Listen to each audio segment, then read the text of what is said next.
Hello future nurses, welcome back to our YouTube channel. आज हम start कर रहे हैं target high paediatric nursing part 11। So let's start. Question 426। WHO के according child में anaemia के लिए हीमोग्लोबिन का कट ऑफ लेवल क्या है? Correct answer B 11 GM। WHO के अकॉर्डिंग अगर चाइल्ड का हीमोग्लोबिन लेवल 11 ग्राम से कम होता है तो यूज एनीमिया माना जाता है। ये standard level public health assessment के लिए यूज होता है। इससे कम हीमोग्लोबिन होने पर ऑक्सीजन कैरिंग कैपेसिटी कम हो जाती है, जिससे चाइल्ड में वीकनेस, फटीग और ग्रोथ डिले होता है। क्वेश्चन 427। आयरन डेफिशिएंसी एनीमिया वाले चाइल्ड के डाइट प्लान में कौन सा फूड इंक्लूड करना चाहिए? Correct answer B green leafy vegetables और जैगरी। ग्रीन लीफी वेजिटेबल्स जैसे स्पिनाच और जैगरी आयरन के रिच सोर्सेस होते हैं। आयरन डेफिशिएंसी एनीमिया में आयरन इनटेक बढ़ाना बहुत जरूरी होता है। राइस, मिल्क और ब्रेड जम में आयरन कम होता है, इसलिए ये इफेक्टिव नहीं होते। क्वेश्चन 428। आयरन डेफिशिएंसी एनीमिया वाले चाइल्ड में ऑक्सीजन डिमांड कम करने के लिए कौन सी एक्टिविटी हेल्पफुल होगी? Correct answer C reading a book. Iron deficiency anaemia में ऑक्सीजन कैरिंग कैपेसिटी कम होती है, इसलिए हैवी फिजिकल एक्टिविटी से ऑक्सीजन डिमांड बढ़ जाती है। रीडिंग जैसी क्वाइट एक्टिविटी से बॉडी का ऑक्सीजन डिमांड कम रहता है और चाइल्ड को फटीग नहीं होती। क्वेश्चन 429। चिल्ड्रन में सबसे कॉमनली पाई जाने वाली एनीमिया कौन सी है? Correct answer B iron deficiency anaemia. Iron deficiency anaemia children में सबसे कॉमन एनीमिया है क्योंकि आयरन इनटेक इनएडिक्वेट होता है या अब्जॉर्प्शन कम होता है। रैपिड ग्रोथ पीरियड में आयरन रिक्वायरमेंट ज्यादा होती है जो प्रॉपर्ली फुलफिल नहीं होती। क्वेश्चन 430। विटामिन डेफिशिएंसी एनीमिया को और किस नाम से जाना जाता है? Correct answer C megaloblastic anaemia. Vitamin deficiency से आरबीसी का साइज बड़ा हो जाता है और एबनॉर्मल मैचुरेशन होती है, जिसे मेगलोब्लास्टिक एनीमिया कहा जाता है। इसमें आरबीसी मैक्रोसाइटिक होते हैं। क्वेश्चन 431। आयरन डेफिशिएंसी एनीमिया की कैरेक्टरिस्टिक क्या होती है? Correct answer C microcytic hypochromic anaemia. Iron deficiency में हीमोग्लोबिन सिंथेसिस कम होती है, जिससे आरबीसी छोटे और पेल हो जाते हैं, इसलिए इसे माइक्रोसाइटिक हाइपोक्रोमिक एनीमिया कहा जाता है। क्वेश्चन 432। इनमें से कौन सा हेरेडिटरी हीमोलिटिक एनीमिया है? Correct answer D all of the above. इस क्वेश्चन में टेक्स्ट बुक प्रिंटिंग एरर होता है। करेक्ट कॉन्सेप्ट ये है कि hereditary haemolytic anaemia genetic disorder होता है, जैसे थैलेसीमिया और सिकल सेल एनीमिया। एप्लास्टिक और डेफिशिएंसी एनीमियाज हेरेडिटरी हीमोलिटिक नहीं होते। क्वेश्चन 433। थ्रोम्बोसाइटोपेनिया में इंक्रीज्ड हेमाटोक्रिट वैल्यू और पॉजिटिव टॉर्निकेट टेस्ट किस देखा जाता है? Correct answer B dengue. Dinghy में प्लेटलेट काउंट कम होता है और प्लाज्मा लीकेज होती है, जिससे हेमाटोक्रिट बढ़ जाता है। टॉर्निकेट टेस्ट पॉजिटिव होता है, जो कैपिलरी फ्रेजिलिटी को शो करता है। क्वेश्चन 434। लिलिरुबिन का बाई प्रोडक्ट क्या है जो हीमोग्लोबिन मेटाबॉलिज्म के बाद बैंटर है? Correct answer albumin. Haemoglobin breakdown के बाद लिलिरुबिन एल्ब्यूमिन के साथ बाइंड होता है और लिवर तक ट्रांसपोर्ट होता है, इसलिए लिलिरुबिन एल्ब्यूमिन बाउंड होता है। क्वेश्चन 435। नियोनेट में नॉर्मल हीमोग्लोबिन लेवल क्या होता है? करेक्ट आंसर डी 16 से 18 ग्राम %। न्यूबॉर्न बेबी में हीमोग्लोबिन लेवल हाई होता है क्योंकि इंट्रायूटेराइन लाइफ में ऑक्सीजन कम होती है, इसलिए नियोनेट्स में नॉर्मल हीमोग्लोबिन 16 से 18 ग्राम % होता है। Question 436।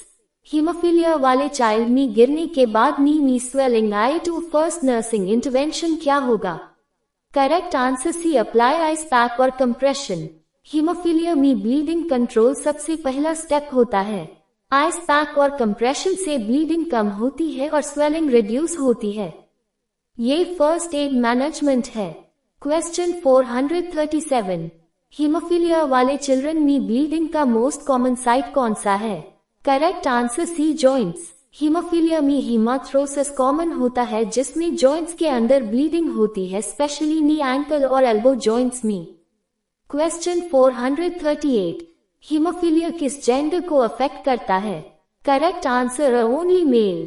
Haemophilia x linked recessive disorder है जो मोस्टली मेल्स में एक्सप्रेस होता है।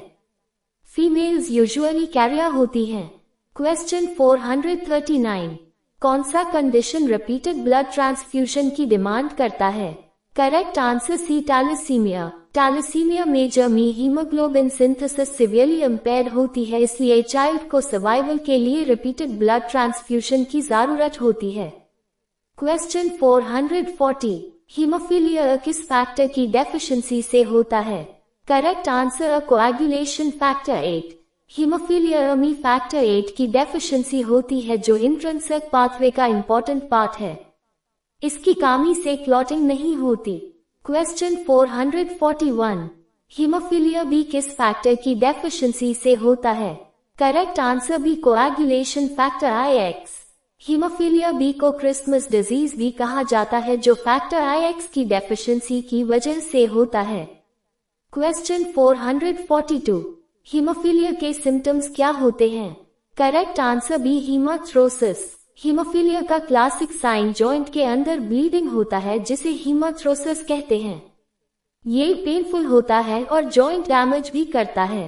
क्वेश्चन 443, हीमोफीलिया में ब्लीडिंग टाइम टेस्ट का रिजल्ट क्या होता है? Correct answer C, partial thromboplastin time increased. Haemophilia intrinsic pathway disorder है, इसलिए PTT प्रोलॉन्ग्ड होता है जबकि ब्लीडिंग टाइम नॉर्मल रहता है। क्वेश्चन 444, कौन सा ब्लीडिंग डिसऑर्डर प्रोलॉन्ग्ड ब्लीडिंग का लीस्ट लाइकली कॉज है? Correct answer D, scurvy. Scurvy vitamin C deficiency से होता है जिसमें कैपिलरी फ्रेजिलिटी होती है लेकिन ट्रू कोएगुलेशन डिफेक्ट नहीं होता, इसलिए प्रोलॉन्ग्ड ब्लीडिंग का लीस्ट कॉज है। क्वेश्चन 445, थैलेसीमिया मेजर के ट्रीटमेंट का फोकस क्या होता है? Correct answer C, blood transfusion और डेस्पेरियोक्सामिन। रिपीटेड ब्लड ट्रांसफ्यूजन से आयरन ओवरलोड होता है, इसलिए आयरन कीलेशन थेरेपी डेस्पेरियोक्सामिन के साथ दी जाती है। क्वेश्चन 446, इमेच्योर WBCS का अनकंट्रोल्ड प्रोलिफरेशन किस्म होता है? Correct answer, leukaemia. ल्यूकीमिया एक मलिग्नेंट डिसऑर्डर है जिसमें immature white blood cells uncontrollably multiply करते हैं और बोन मैरो को रिप्लेस कर देते हैं। क्वेश्चन 447, आयरन डेफिशिएंसी एनीमिया को डायग्नोज करने का बेस्ट टेस्ट कौन सा है? Accept.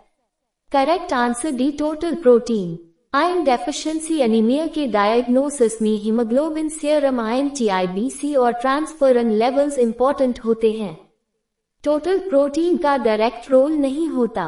Question 448, disseminated intravascular coagulation DIC में क्या होता है?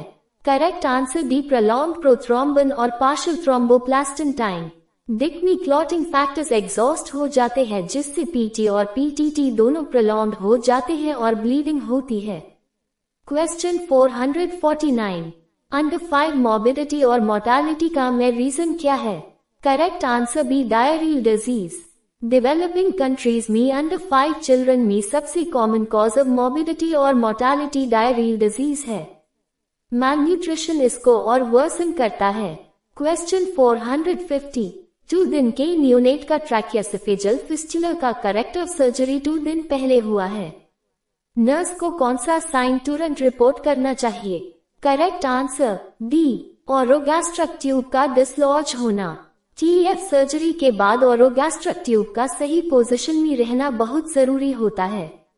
अगर ट्यूब डिसलॉज हो जाए तो एनास्टमोसिस, साइट पर लीक, एस्पिरेशन और रेस्पिरेटरी प्रॉब्लम का रिस्क बढ़ जाता है।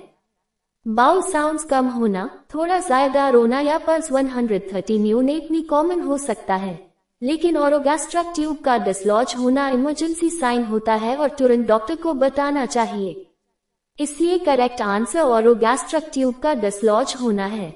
ये वीडियो हेल्पफुल लगा हो तो लाइक, शेयर और चैनल को सब्सक्राइब करना बिल्कुल ना भूलें। Thank you. मिलते हैं नेक्स्ट वीडियो में। तब तक के लिए study smart, stay focused and keep learning.